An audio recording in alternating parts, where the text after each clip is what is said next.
Are only mine forever episode 8। दोस्तों, पिछले episode में हमने पढ़ा था कि शिवी और अर्नव डांस करने के लिए स्टेज पर जाते हैं और ये सब देखकर संग्राम का खून खौल उठता है, पर वो कुछ नहीं कर सकता था। अब संग्राम और कायनात दोनों की हालात एक जैसी थी, बस दोनों ही अर्नव और शिवी को नफरत भरी नजरों से घूर रहे थे। अर्नव और शिवी डांस कर रहे थे, लेकिन एक दूसरे के छुअन से दोनों के शरीर में एक अलग ही हलचल मची थी। अर्नव और शिवी का दिल इंजन की भांति दौड़ रहा था, एक दूसरे की गर्म सांसें दोनों को ही बेचैन कर रही। अर्नव शिवी एक दूसरे में इतने ज्यादा खो जाते हैं कि उन्हें होश तब आता है जब तालियों की आवाज आती है। थोड़ी ही देर बाद केक कट करते हैं और बाहर गार्डन में पार्टी एंजॉय कर रहे थे। थोड़ी देर बाद सब गेस्ट धीरे धीरे चले जाते हैं और सभी मेंशन में आ जाते हैं। सभी ने अर्नव को बर्थडे के गिफ्ट दे चुके थे, बस शिवी को छोड़कर। कायनात तो वैसे भी गुस्से में थे क्योंकि उसका प्लान अभी तक सक्सेसफुल नहीं हो पाया था। ऊपर से अर्नव शिवी की बढ़ती नजदीकियां।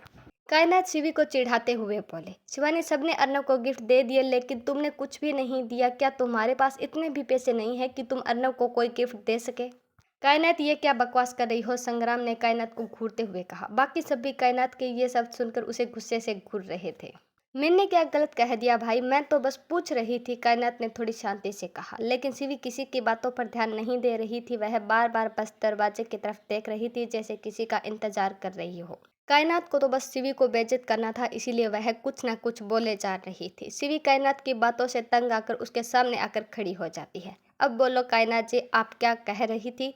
कायनात थोड़ा घबराते हुए बोली, मैं तो बस यही पूछ रही थी कि तुमने अर्नव को क्या गिफ्ट दिया है। कायनात, हम मुंबई वालों का ना एक अलग ही अंदाज है। हम ना किसी को कोई पैसे से खरीदी हुई चीज नहीं देते। हम ना बस रिश्तों से जुड़ी चीज या बिगड़े हुए रिश्तों को मिलाने की कोशिश करते हैं। शायद तुम कभी नहीं समझ पाओगी क्योंकि तुम्हारी नजरों में सिर्फ पैसा ही सब कुछ है। शिवी की बात से सब हैरान थे। किसी को कुछ भी समझ नहीं आ रहा था कि आखिर शिवी का मतलब क्या है। कायनात ने थोड़ा इतराते हुए कहा, बोल तो ऐसे रही हो जैसे अर्नव के डैड को वापस लेकर आओगी। कायनात के ये कहते ही सब कायनात को नफरत भरी नजरों से घूर रहे। अर्नव की आंखें गुस्से से एकदम लाल हो जाती है और नसें फूल जाती है। चेहरा भी एकदम लाल हो चुका था। अर्नव जैसे ही कायनात पर हाथ उठाने के लिए जोर से चिल्लाता है कायनात, वैसे ही पीछे से आवाज आती है, क्यों नहीं, शिवी तो कुछ भी कर सकती है। आवाज सुनकर अर्नव का हाथ वहीं रुक जाता है और सब दरवाजे की तरफ आंख फाड़ के देखने लगते हैं। सबकी आंखों में सिर्फ दर्द और आंसू थे, लेकिन कोई भी कुछ नहीं बोल पा रहा था। शिवी भागकर दरवाजे की तरफ जाती है और उस शख्स के गले लगकर बोलती है, अंकल आप आ गए, मैं आपका कब से वेट कर रही थी। उस शख्स ने शिवी के सर पर हाथ फेरकर मुस्कुरा दिए। सब लोग मानो सदमे में जा चुके थे, बस शिवी और उस शख्स को देखे जा रहे थे। किसी को भी अपनी आंखों पर यकीन नहीं हो रहा था। उस शख्स की उम्र लगभग 40 वर्ष थी। गोरा रंग, हाइट लगभग 6 फुट। वो इंसान कोई और नहीं बल्कि अर्नव के डैड थे, जिनका 6 महीने पहले एक्सीडेंट हुआ था और सभी उन्हें मरा हुआ मान रहे थे। अर्नव को अपनी आंखों पर बिल्कुल भी यकीन नहीं हो रहा था कि उसके सामने उसके डैड खड़े हैं।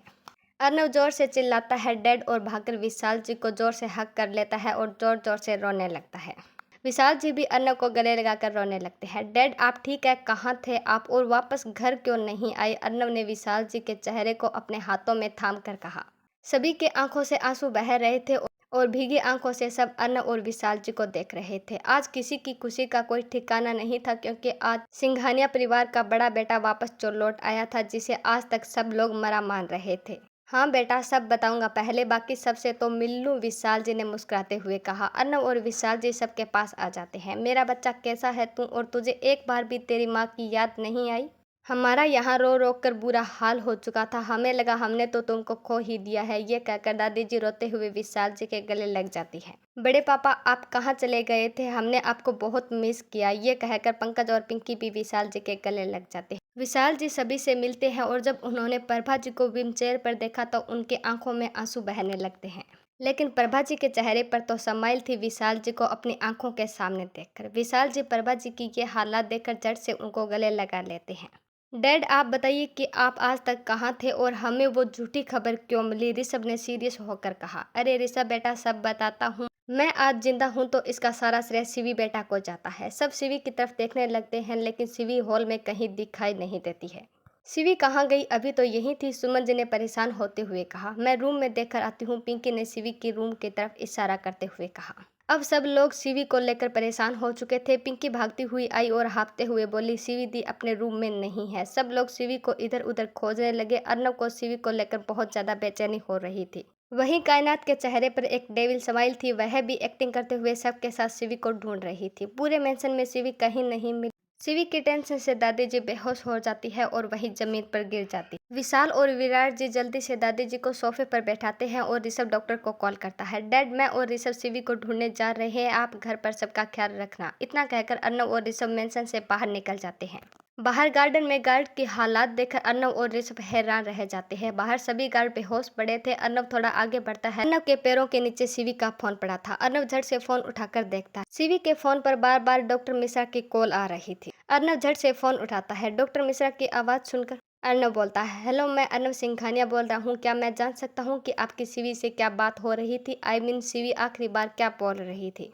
यस मिस्टर सिंघानिया, मैंने चौहान को विशाल जी के बारे में पूछने के लिए कॉल किया था, लेकिन जिससे पहले चौहान मुझसे कुछ बोल पाती उससे पहले ही शायद उनके पास कोई आ गया था, जिसको चौहान ने गुस्से में कहा था कि तुम यहाँ क्या कर रहे हो, और बाद में वो जोर जोर से चिल्ला रही थी कि मुझे छोड़ो, कहाँ लेकर जा रहे हो, और उसके बाद उसकी आवाज़ आना बंद हो गई। शायद वो बेहोश हो गई होगी या दूर चली गई होगी। डॉक्टर मिश्रा ने सारी बात एक ही सांस में बोलती। थैंक यू डॉक्टर मिश्रा, और प्लीज़ शिवी की फैमिली को कुछ मत बताना, अर्नव ने कहा। अर्नव डॉक्टर मिश्रा की बात सुनते ही सब कुछ समझ जाता है और अपने दोनों हाथों की मुठ्ठियां कस लेता है। गहरी सांस लेकर अपनी जेब से फ़ोन निकालकर किसी को कॉल करता है। आगे वाले शख्स ने एक ही रिंग में कॉल रिसीव कर ली। आगे से आवाज़ आई, हेलो बॉस। अर्नव ने आगे से कहा, मुझे उन दोनों लड़कों की लोकेशन ट्रैक करके बताओ अभी, जस्ट नाउ। आगे वाले शख्स ने ओके बॉस कहकर कॉल कट कर दी। क्या हुआ अर्नव, तू जानता है उन लड़कों को? ऋषभ ने अर्नव की तरफ देखते हुए पूछा। हाँ जानता हूँ, बाकी सब बाद में बताऊंगा, पहले तुम मेरे साथ चल, अर्नव ने गाड़ी की तरफ बढ़ते हुए कहा। अर्नव के सारे आदमी शिवी को पूरी दिल्ली में ढूंढ रहे थे, लेकिन शिवी को किसी के बारे में कुछ नहीं पता चला। और वहीं दूसरी ओर संग्राम भी शिवी को पागलों की तरह ढूंढ रहा था, लेकिन शिवी के बारे में संग्राम को भी कुछ पता नहीं चला। सिंघानिया मेंशन में डॉक्टर दादी जी का चेकअप करके बाहर आता है। क्या हुआ डॉक्टर, माँ को? विशाल जी ने घबराते हुए पूछा। जी शायद इन्होंने किसी चीज़ को लेकर ज़्यादा ही स्ट्रेस लिया है, इसलिए इनका बीपी बढ़ गया है, लेकिन अब वो ठीक है, मैंने इनको इंजेक्शन दे दिया है, घबराने की कोई बात नहीं है, ये कुछ मेडिसिन है, आप मंगवा लीजिएगा, अब मैं चलती हूँ, डॉक्टर ने दवाई की चिट्ठी विराट जी की तरफ बढ़ाते हुए कहा। शिवी को जब होश आया तो उसने अपने आप को एक बेडरूम में पाया। उस रूम में बहुत ही ज़्यादा अंधेरा था, जिससे शिवी बहुत ज़्यादा घबरा जाती है और वह चलने लगती है तो अचानक से शिवी जमीन पर गिर जाती है। शिवी के गिरते ही रूम की लाइट ऑन हो जाती है। शिवी ने जब अपने आप को देखा तो उसके हाथ पैर रस्सियों से बंधे हुए थे और मुंह पर रुमाल बांधी हुई थी, जिस वजह से शिवी कुछ भी नहीं बोल पा रही थी। शिवी ने जब पूरे रूम को देखा तो और भी ज्यादा घबरा जाती है। उस पूरे रूम में मोमबत्तियां जल रही थी, पूरे रूम में गुलाब के फूल थे, जिस वजह से पूरा कमरा महक रहा था। और कमरे में एक बड़ा सा बेड था, उस पर भी गुलाब की पत्तियों से दिल बनाया हुआ था। शिवी ये सब देखकर बहुत ज़्यादा घबरा जाती है। क्या हुआ मैडम जी, आप तो इतनी जल्दी घबरा गई, अभी तक तो कुछ हुआ भी नहीं है, एक लड़के ने शिवी के कंधे पर हाथ रखते हुए कहा। शिवी के तो अब पसीने छूटने लगे थे और आंखों में आंसू बह रहे थे। तभी दूसरे लड़के ने शिवी के चेहरे पर उंगली घुमाते हुए कहा, अरे अरे क्या हुआ जाने मन, उस दिन तो बड़ी उछल रही थी।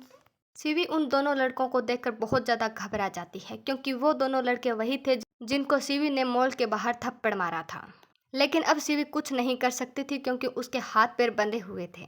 फिर वो दोनों लड़के एक दूसरे की तरफ देखकर जोर जोर से हंसने लगते हैं। एक लड़के ने शिवी की बाजू को झट से फाड़ दिया, जिससे शिवी के हालात और भी खराब हो जाती है। दूसरे लड़के ने शिवी के ब्लाउज की डोरियों को तोड़ दिया और साड़ी का पल्लू कंधे से अलग कर दिया और शिवी को बेड पर जोर से धक्का दे दिया, जिससे शिवी बेड पर गिर जाती है। अब शिवी एक पत्थर की सिल्ला की तरह पड़ी थी। शिवी को कोई उम्मीद नहीं थी कि उन दरिंदों से बचाने के लिए कोई आएगा। शिवी ने अपनी आंखें बंद कर ली और उन आंखों से आंसू बह रहे थे। एक लड़के ने शिवी की तरफ बढ़ते हुए कहा, पहले इस परी के मजे मैं लूंगा, उसके बाद तेरी बारी। वह लड़का जैसे ही शिवी के ऊपर बढ़ने लगता है, उसको किसी ने जोर से पकड़ लिया। अरे यार, कहा ना पहले मैं बाद में तू, क्या तू इतना भी सब्र नहीं कर सकता? जिससे पहले वो लड़का कुछ और बोल पाता, किसी ने उसे पीछे से खींचकर उसके चेहरे पर जोर का पंच मार दिया। कुछ टाइम तो उस लड़के के समझ में ही नहीं आया कि उसके साथ हो क्या रहा है। फिर उस लड़के ने अपने सामने खड़े शख्स को देखकर पानी पानी हो गया, क्योंकि उसके सामने और कोई नहीं बल्कि अर्नव ही खड़ा था, जिसकी आंखें गुस्से से लाल नसें फूली हुई थी। वह लड़का अर्नव को अपने सामने देखकर और ज्यादा घबरा जाता है और डर के मारे पसीने छूटने लगते हैं। अर्नव ने उस लड़के को एक और पंच मारा तो वो लड़का सीधा जाकर ऋषभ के पैरों में गिर जाता है। जब तक मैं ना कहूँ इन दोनों लड़कों की सांसें रुकनी नहीं चाहिए। और हाँ, संग्राम को भी बता देना कि सीवी मिल चुकी है, सिर्फ इतना ही, इसके अलावा कुछ मत बताना, अर्नव ने दांत पीसते हुए कहा। उसके बाद ऋषभ उन दोनों लड़कों को वहां से लेकर चला जाता है।